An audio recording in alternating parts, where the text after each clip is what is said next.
देव कोण आहे? जो पक्षपात करत नाही, भेदभाव करत नाही, जे द्यायचे ते सर्वांना समान. देव जात पाहत नाही. खरं म्हणजे जात या शब्दाचा सखोल चिंतन केलं तर जा आत जा, म्हणजे मी कोण आहे, कोण मी ऐसा करावा विचार. माऊली म्हणतात, मी म्हणजे जीवात्मा, त्या परमात्म्याचा अंश होय. तो सर्वांमध्ये विराजमान आहे. म्हणून सर्व मनुष्य मात्र इतर जीव सुद्धा त्या भगवंताचीच निर्मिती, त्या परमेश्वराची निर्मिती आहे. तो कधीही भेद करत नाही. सूर्याचा प्रकाश सर्वांना सारखाच आहे. सूर्य म्हणतो का या जातीच्या लोकांना सूर्यप्रकाश कमी देऊ, ऊर्जा कमी देऊ? जात धर्म पाहून सूर्यप्रकाश ऊर्जा देत नाही. सर्वांना सारखीच आहे.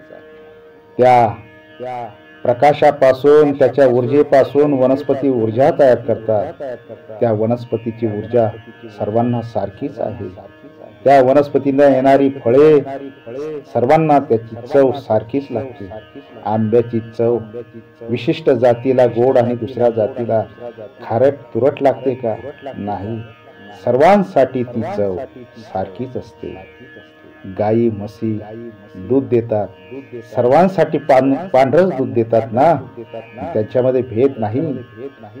पाऊस पडताना सर्व ठिकाणी पाऊस पडतो, तो भेद करतो का? आमक्याचं शेत आहे, हे ह्या जातीचं शेत आहे आणि ते त्या जातीचं शेत आहे, आणि म्हणून पाऊस पडताना भेद करतो का? तो भेद करत नाही. असा जो सर्वांना समान देतो, सारखं देतो, तिथं भेदाभेद नाही. तो भगवंत, तो देव, तोच परमेश्वर, तोच ईश्वर आहे. भेदाभेद नाही. संत म्हणतात भेदाभेद अमंगळ आहे. माऊली ज्ञानेश्वर महाराजांनी तर संपूर्ण विश्वासाठी पसायदान मागितले परमेश्वराकडे, भगवंताकडे. हे परमेश्वरा, सर्वांना जे जे पाहिजे ते ते मिळो, जो जे वांछिल तो ते लाभो, प्राण जात वर्षत सकळ मंडळी, ईश्वर निष्ठांची मांदियाळी, अनवरत भूमंडळी भेटू तया भूता. हे भगवंता, या सृष्टीमध्ये जे जे सजीव आहेत त्यांच्या इच्छेनुसार सर्वांना प्राप्त हो, सर्वांचं कल्याण हो. आणि नुसतं ह्या जगातीलच माणसांचं कल्याण नाही, तर ह्या विश्वामध्ये जिथं जिथं म्हणून सजीव आहेत, ज्या ज्या ग्रहावरती सजीव आहे, ते सर्वांना सुख प्राप्त हो, सर्वांचं कल्याण हो, ही इच्छा सर्व संतांची असते.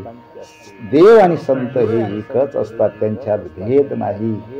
प्रतिमा दृष्टीने त्यांच्यात भेद असेल, परंतु ते एकच आहे. परमेश्वराचे सर्वांसाठी कल्याण आणि संतांचं सुद्धा सर्वांसाठी कल्याण, हाच विचार संतांचा असतो. तुकाराम महाराज म्हणतात, देव आणि संत एक आहे. देवते संत, देवते संत, निमित्त त्या प्रतिमा, मी तो सांगता हे भावे ठावे असो सकळा. भगवंताचं आणि संतांचं कार्य एक आहे.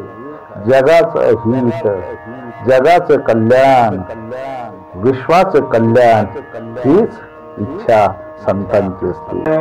देवते संत, देवते संत, देवते संत, देवते संत, निमित्त त्या प्रतिमा, निमित्त त्या प्रतिमा, देवते संत, देवते संत. देव आणि संत एक आहे. फक्त प्रतिमा रूपाने ते भिन्न आहे. स्वरूपदृष्ट्या देव आणि संत एकच आहे.